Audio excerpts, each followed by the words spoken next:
So if you have questions that you want to ask Simon, please put them in our comments and we will ask them at the end of his speaking time.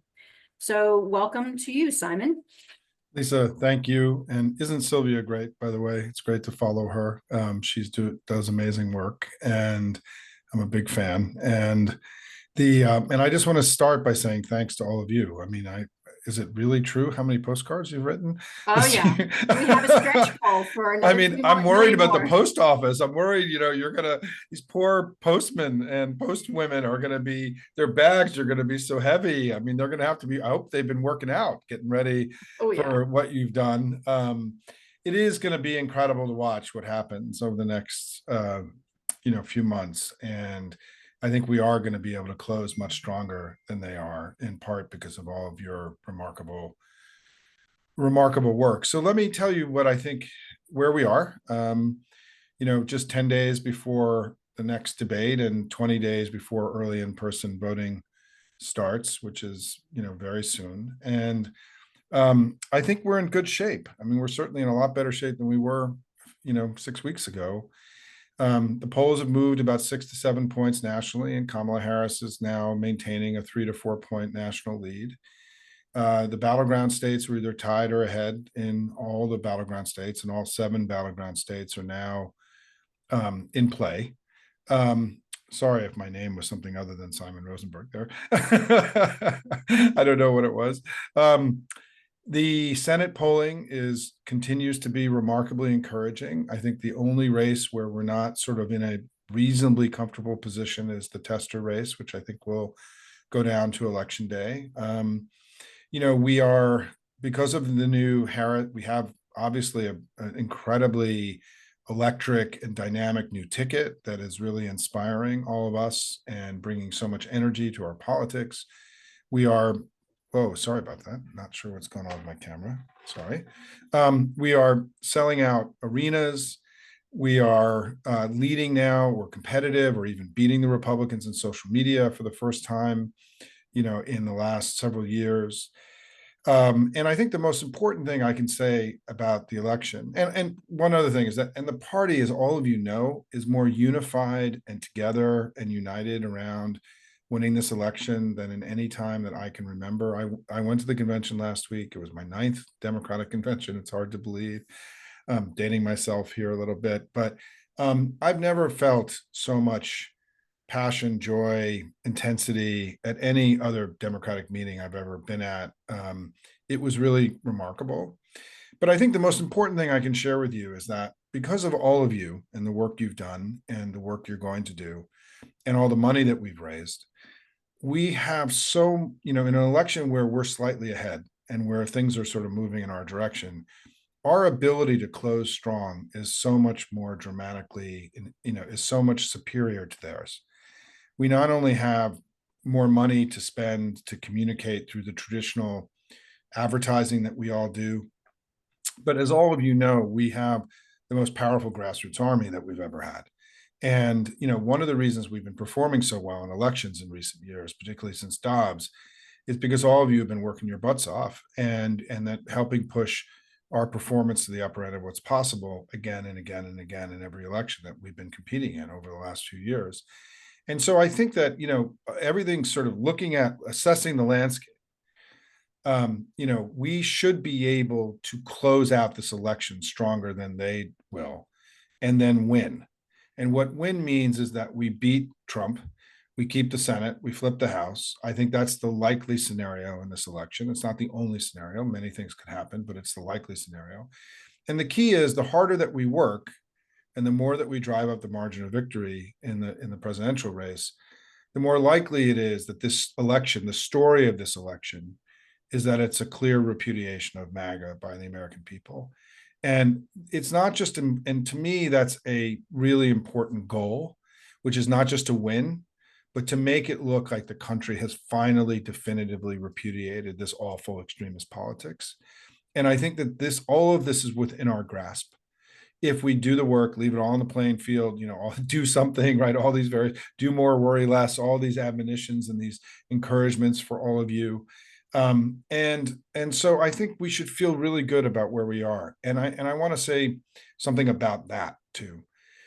I think we have been motivated to a great degree in recent years by worry, right? We came out of after the 2020 election, we were in the midst of COVID. We had an insurrection. We didn't have a peaceful transfer of power. The city I live in, Washington, had National Guard patrolling the Capitol for 50 days. And then, we were told a red wave was coming, and everyone was terrified that a red wave was going to wash across the land and, blow us out. And that didn't happen. And then in 2023, we were worried about Joe Biden, and Trump was a little bit ahead in the polls, and there was worry, worry, worry, worry. And now we're in a different place. We're now in a place where we're strong and they're weak, and that we're united and they're divided, and we're winning and they're losing. And sorry about the camera. I'm not sure what's going on today. And, we are operating from joy. They're operating now from worry and fear. And it is important to allow yourself to go there, because in any event, any campaign or any team sport you play, it's better to be winning than losing, period. Like no buts, no howevers, no commas, no semicolons. It's better to be winning than losing. And we're winning and they're losing right now, right? We're ahead, they're behind. And the reason this matters is that I think that when you're winning and you feel good and you're confident and you're joyful and you're happy and you're strong, it is more attractive. It brings more people to your enterprise. It makes you, it's a virtuous cycle that you're creating, right? And I also think that we've had enough worry. We've all been gripped and devastated by worry. I mean, that's why the phrase at Hopium we've had is do more, worry less, which is to channel that anxiety we've all had about Trump and the country and everything into action, which is what you all do every day, right? I mean, this is the whole reason you exist. But now I want to give you permission to end this election operating from a place of joy and celebration, and to turn the act of voting now into something joyful and celebratory. And you saw it at the convention. I mean, one of the things I have been saying is that this convention, it felt like the Democratic Party's ideology wasn't, progressive or centrist or neoliberal or neopopulist. It was love of country and patriotism. And it felt very powerful. Didn't it feel powerful? Didn't you feel like we were in touch with these deeply powerful American themes and beliefs and creed, and that we were there for opportunity and freedom and patriotism? The Democratic Party, to me, rhetorically, felt stronger and more powerful than any time since I've been in this business. And so we are strong and they are weak. We are winning and they are losing. We are unified and they're divided, right? You go down that whole list with your own list. And I want to just encourage all of you to go there, because it's actually where the election is. And give yourself permission, it's not like eating the sundae before you have your dinner. This is just a reflection of the reality of where we are now. And you don't have to go back to this place of worry and fear.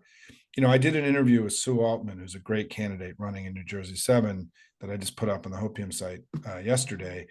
And she was a professional basketball player. And she brought this up in the interview. And she said, when you play in team sports, when you're winning and you're loose and you're confident and strong, you beat the other team. The teams that are operating out of fear and worry lose, right? So it was a fascinating, if you can come to the Hopium site and listen to this discussion I had with her, I found it to be affirming to me and enlightening to me, and sort of affirming my own sense about where we are. And I'm not saying that we can't be worried and attack the Republicans. Of course we have to, right? We have an obligation to explain to our fellow citizens about what they would do to the country if they gain power again. And I think all of us know Project 2025, whatever your list is of things, Commander Vance coming from the Handmaid's Tale wing of the Republican Party and their pro-Putinist leans, whatever the things are that motivate you. I'll just, my other advice is, as we close out here, I often get asked, Simon, what's the best way to make my case to my fellow citizens, to people in my social groups, in my community? And my answer to that is pick one thing that matters most to you, that really that matters to you, whether it's abortion or reproductive freedom, whether it's the economy and healthcare. It's sort of immaterial what it is. What's material is that you have passion about it and that you learn an issue, you become passionate about it, because what's going to persuade people to come your way is the passion, is the commitment. They can feel it, right? They know it, they can feel it. They're like, wow, this really matters to her or to him, and that I need to really take this seriously because they're really here fighting. Don't worry about reading talking points that you don't necessarily totally understand. Become, expert or reasonably expert in one thing, and even if it's something as simple as reproductive freedom, and without having to go through all the various details that, the Republican Party has stripped the rights and freedoms away from women in the United States, freedoms and rights that are common throughout the entire world. I mean, women in this country now have less rights and freedoms than virtually any developed nation in the world. And even in places, Sylvia, like Mexico and Brazil, where abortion is widely available and legal now out throughout Latin America. And it's outrageous. I mean, or JD Vance wanting to eliminate no-fault divorce and saying publicly, I've talked about this on national television, that I listened, I didn't know anything about JD Vance. I really didn't. I knew he had written a book. I knew he was close to the tech bros out in the valley and all this stuff. But when I saw a video of him on the second day that he had gotten in, saying that women should stay in abusive marriages because it's good for the children, I honestly, I had to wait a minute. What are you talking about? Right? What did Kamala Harris say the other night? Like, they've gone crazy, right? It was honestly one of the craziest things that I ever heard anybody say in all these years I've been in politics. And so it is, I think we should feel good about where we are. But I think the key now here is to close out, to leave it all on the playing field, like you're doing today, right? Like all the work that you're doing. I think if we work really hard collectively together, we should have the election we all want to have. And man, that's a lot better than where we were a couple months ago. So Lisa, those are my thoughts. Happy to get to questions. I can see there's already a lot of questions. Yeah, I And so have one that I wanted to start out with, Sure. which is how are we going to break through some of the fox fog that our loved ones are caught in? I heard an example yesterday about that crazy stunt that the Trump campaign pulled at Arlington Cemetery, which was totally off the rails. They didn't have permission to be shooting a campaign photo op there. It was crazy what they were doing. And, what I heard is that people were saying that their relatives watching Fox were like, why didn't Kamala Harris show up to Arlington Cemetery for the I don't know, memorial service that was being held there? Like, they got a completely different story. Yeah, listen, I think we have to recognize a couple of things. The most important way we can defeat that is by winning the election, and to start to continue to delegitimize MAGA and Trump, to make them look like losers and not winners. And so the most important thing we can do is what we're already doing. The second thing is that we have to recognize that one of the things I talk a lot about at Hopium is that, and I was a regular guest on Fox News for 17 years. I was on 2 to 3 days a week, all 8 years of the Obama administration, never paid, by the way. I never took any money from Rupert Murdoch. And what I try to talk about at Hopium is that we need to start our day every day from a place of where on offense and telling our story, and not allowing them and their lunacy and their craziness and their extremism to dictate our understanding of the world. And we don't want to respond to them. We want to tell our story and then respond to them. And this is a different way of thinking, I think, for Democrats, is that, I was in the war room in 1992 with Carville, right? I sat right next to James in the Clinton campaign all those years. James didn't have a desk, he had a couch, and he would just scream at everybody all day long in the war room. And James, the thing about the war room, though, was that, it sort of became famous for rapid response, but that's not what the war room really was. The war room was about going on offense and winning, winning the debate every day in the way that we campaigned in those days, and then responding when attacked. But the best way to counter disinformation and bad information is by filling up the information space with positive news about you and your candidate and the country. And that's why I talk a lot about that we need to all learn how to get loud. we have to be louder. We have to be information warriors for our democracy. We have to not, and part of that is doing what Timothy Snyder talks about, is not obeying in advance. It's not allowing them to dictate our understandings. It's us living in the truth about who we are and what we want to do, and starting there in your day, grounding yourself in that, and then responding to the incoming.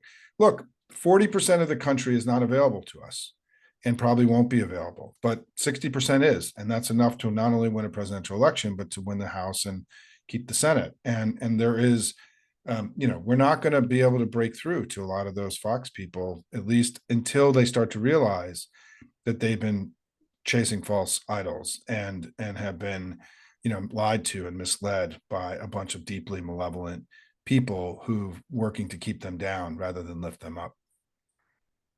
I understand that. I guess I have a lot of conservative relatives who sometimes come into my Facebook page, as I'm sure a lot of people have here. And so if I'm hearing you correctly, you're basically saying don't address. No, what I'm saying is that a false thing at all, or no, we can't let their insanity dictate our understanding of the world. well, I'm saying like how Kamala has been the whole Black versus Indian question. Yeah, she didn't even answer the question, right? I mean, right. she didn't even give it. Right. The opposite of love isn't hate. It's indifference, right? Is that we have to not allow them what the game, if he's the Wizard of Oz, right? If Trump is the Wizard of Oz, we got to every day pull the curtain back from the wizard. We have to remind people the Orange Emperor has no clothes, right? We have to make him small and pathetic and desperate and a loser, and not something that's big and powerful and strong. This is on us, right? Some of this is on us. I mean, we have become willing or unwilling, perhaps, or unconscious enablers of MAGA by spreading their darkness and their bad memes, by sending it to 20 of your friends and saying, did you see all this crazy stuff, Trump did today? Then you're doing their work for them, right? And we have to become more conscious of our role in this information war that's going on every day. And so what I'm saying is, yes, you can rebut them, but what's more important is you sending them your own stuff, saying, did you see this about Kamala Harris? Did you see that, Republicans are endorsing her, or that she gave, or sending them the Adam Kinzinger speech, which was to me one of the most powerful speeches in modern political history, and really kind of a mind-blowing speech, right? But don't only allow them to dictate the terms of the debate. We have to go on offense. And if there's an old line in politics, which is if you're not on offense, you're losing. Right. And we have to be aggressive, making our case, being loud every day. And then you can respond to the incoming.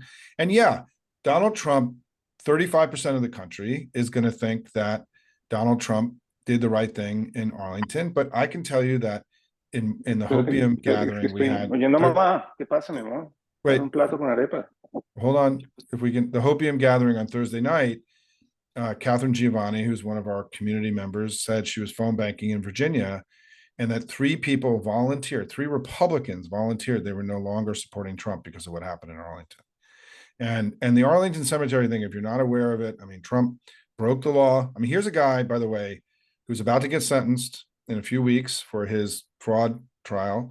I mean, for the 34 felony counts. He is out on bond from federal charges already. And he just broke federal law on federal property. His staff assaulted a federal employee.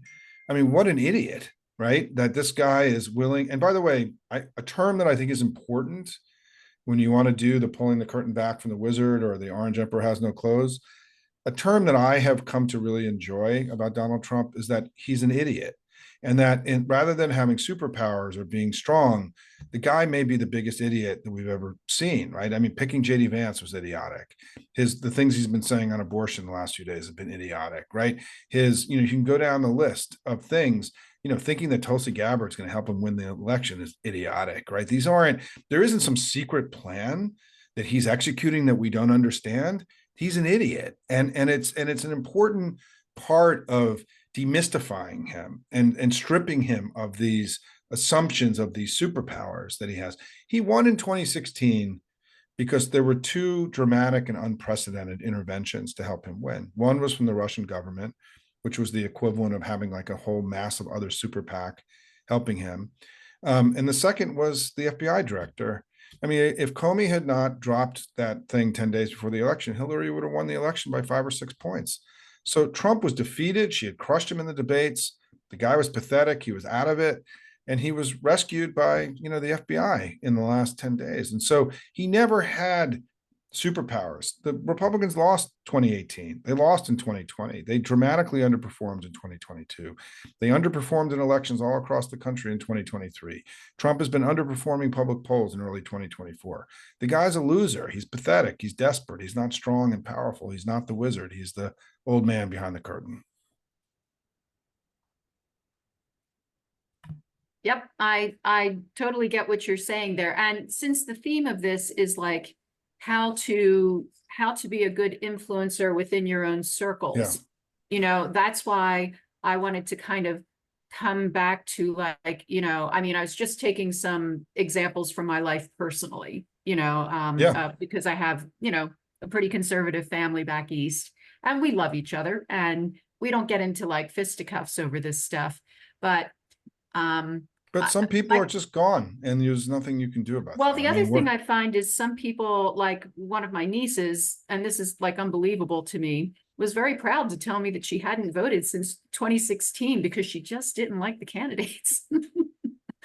Making no connection that you sort of have to be involved to get the candidates you want, and complaining about, cuts to their school's funding. And I'm like, well, could get involved with the school board elections, But I mean, there's sort of a disconnect there about how involved one must be, to see, like government permeates everything we do. And how is it that you like to get that message across to, I mean, perhaps your followers, that's not a problem. But if we're trying to have casual conversations with people, and all we're hearing is, both parties are the same, blah, blah, blah. What is the standard answer that you would give to Well, something? I want to say that the number of people that believe that is actually very small. I mean, this is really important, right? I mean, we have been, again, we can't let sort of, we can't let sort of extremes dictate our understanding of things. And the number of people who believe both parties it's a tiny fraction of the population and a tiny fraction of the voting population, right? It's 5-10% of the voting population. I want to just remind everybody that we've won more votes in 7 out of 8 of the last presidential elections, the last 8 presidential elections. No political party's ever done that in American history before. In the last 4 presidential elections, we've won 51% of the vote. They've won 46.5%. And, so let's round it up to 47. That's the best showing of Democratic Party since FDR's 4 elections in the 1930s and 1940s. This is a center-left country today. We've been winning consistently over 50% of the vote now over 4 elections. And the last time that happened, again, was in the 1930s, the 1940s. We're strong, right? The Democratic Party is strong. We are, and part of what I heard somebody say last night, Alex Wagner said this last night. I was on MSNBC, and right before I came on, she was talking. And she said, what was so interesting about this convention is that Democrats were just being Democrats, and they weren't apologizing. They weren't ducking. They weren't wearing somebody else's jacket. And that's because the majority of the country is with us. And we have nothing to apologize for. We need to be loud and proud. I mean, I think the biggest problem we have is we're not loud enough. We're not proud enough. We don't extol our virtues adequately. I think sometimes we cower and we're afraid. We're operating out of fear and worry as opposed to strength and power. And, Bill Clinton in his speech used a statistic, right, about the 50 million jobs and the 1 million jobs. That comes from me. That's something that's part of Hopium. And the guy who wrote Clinton's speech actually emailed me and said, you should take credit for that. But the statistic that Clinton used, and I had a slightly different number, and we're still trying to figure out, I have 2 million for the Republicans, he had 1 million, but since 1989 and the Cold War ended, there have been 52 million jobs created in America. 50 million of those have been created under Democratic presidents, basically all of them. So it's 50 million to 2 in my thing. He had 50 million to 1, and I'm still trying to figure out how he got to the 1 and not the 2. But the point, it's the same, right? Basically that we've had 3 consecutive Democratic presidents that have left the country far better than they found it. We've had 3 consecutive Republican presidents who've let the country down, and now we have a Republican Party that's become dangerous and scary, and is trying to end American democracy for all time. There hasn't been a left and right in America. There hasn't been two, political parties are equally virtuous and equally of vice. There's been one really good party and there's been one really bad party. And that's just an objective truth, by the way. This is not, I don't think you can objectively challenge the data and the stats on this stuff. And we have to live more in that place of understanding that if you've heard me give this talk, and I'm just going to give a 60-second version of this, since FDR, when FDR gave his Four Freedoms speech in 1941 and laid out a vision of a world built around freedom, this foundational value of freedom, we then built an entire global system around those four freedoms, the UN, the Universal Declaration of Human Rights, and all these foundational things that were built to build the world after World War II were built around the concept of freedom, right? The nations had sovereignty. One nation couldn't have control over another. Human beings had rights where one human being couldn't have dominion over another. And that world that FDR built has created a golden age in human history. There's never been a better time to be alive in all of human history than the world that FDR imagined and built after World War II. We've seen a tripling of literacy rates, meaning that more people can do today than any time in human history. More people have lived under democracies during this period than any time in human history. The global extreme poverty rate has plummeted despite a huge increase in population. And life expectancy has gone from 45 years to 71 years. There's never been a better time to be alive in all of human history. And what's important for all of you is you go get this fuel that you need to go do the work that you're doing for the next 2 months to go kick MAGA's ass and win this election, is that golden age in human history was something that we did. The Democratic Party of the United States did that. We've probably done more good for more people than any other organized political force in all of human history. And you're part of that legacy. You're part of that tradition. And the thing is, what MAGA and Russia and China and Iran want is they want to end that world where, that we're of freedom, and they want to replace it with a world of dominion, where men have control over women and countries have control. Russia has control over Ukraine and Iran has control over Lebanon and all these other countries, right? They want to replace the world that we as Democrats imagined and built with a world of not freedom, but of dominion. And the work that you're involved in is making sure that that doesn't happen, right? The reason we're all here is that we want our kids and our grandkids to have the same freedoms and opportunities that we had. And MAG has made it very clear, through starting with what happened with Roe, that their focus is on stripping away these rights and freedoms that we have and not shoring them up. And what you're part of is a party that not only created a golden age in human history, and it's never been a better time, and the economy today is probably better than it's been in 60 years or even potentially ever in all of American history, that we continue to put huge points on the board for the people of the United States and the people of the world. We're not perfect, right? We don't do everything well. But man, have we done a lot of good over a very long period of time. And what's their track record, right? Their greatest accomplishment is Donald Trump's hair, right? Or the makeup that he puts on his face every day, or the girdle that he wears, or the diaper that he wears, right? I mean, these guys are a global embarrassment to the world. And they are not just, as Kamala Harris said, unserious, but what they're trying to do to the country and what they're trying to do by removing freedom as the foundational value of the modern world is deeply dangerous. And that's why you're all here, right? That's why you guys are working your asses off. That's why we're all doing this work. It's why I am sitting here on a Saturday with all of you rather than hanging out with my family, because this stuff really matters. And we're Democrats. We're part of the most consequential political force for good in all of human history. And man, do we have a big, important thing we got to do now. Our party was called in the 1940s, and we answered that call, and we defeated fascism and authoritarianism and built a world that has made people's lives better. Well, we're being called again right now to do the same thing in a different set of circumstances. And the reason I'm here is because all of you are answering that call. You are coming here and doing the work and making sure that democracy and freedom prevails. We're fighting for our future, our freedoms, our democracy, all of us, all each other. And that's why I'm here today, Lisa, is to say thank you all, because this work is really consequential. It really matters. And the reason I am so intrinsically confident about us winning this election is because you're not alone. Millions of other Americans are answering this call with you. Look what happened, right? Kamala Harris, in the first 10 days that she became the candidate, 3 million people donated to her. 2 million were new donors. 2 million people. So her team, and I'll just close with this, is that her team, I spoke to her a couple months ago. I've known the vice president for 20 years.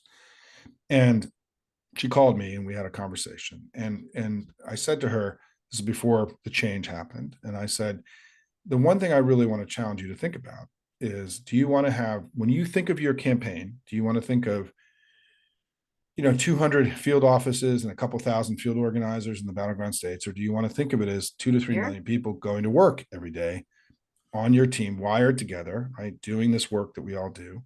She said, I'd rather have 2 to 3 million people on my campaign, right? And I said, well, then go build a campaign that does that.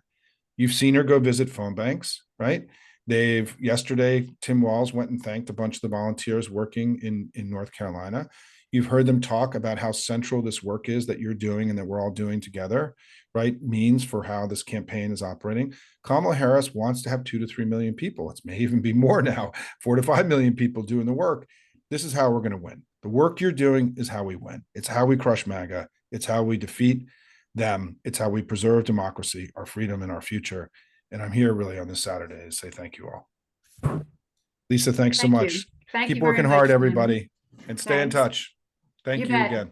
So I just wanted to give a big thanks to our great speakers that we've had. And if you haven't already, please be sure to follow Sylvia on her social media and Simon through his Substack, the Hopium Chronicles. We will send links out to everyone after the meeting. So I'm just going to say one thing. Democracy, as Simon has said, needs regular citizens like us more than ever. Thank you all for stepping up, for writing postcards, for attending a talk on a Saturday on a holiday weekend. And it really does take a village. So please sign up for our Blue Wave postcards, email and campaign updates if you haven't already. Gather your friends to write postcards. And remember to order your stamps because we want to avoid any problems as we get into October. Love you all like democracy. Enjoy the rest of your weekend. Thank you all very much. Thank you so much. Great.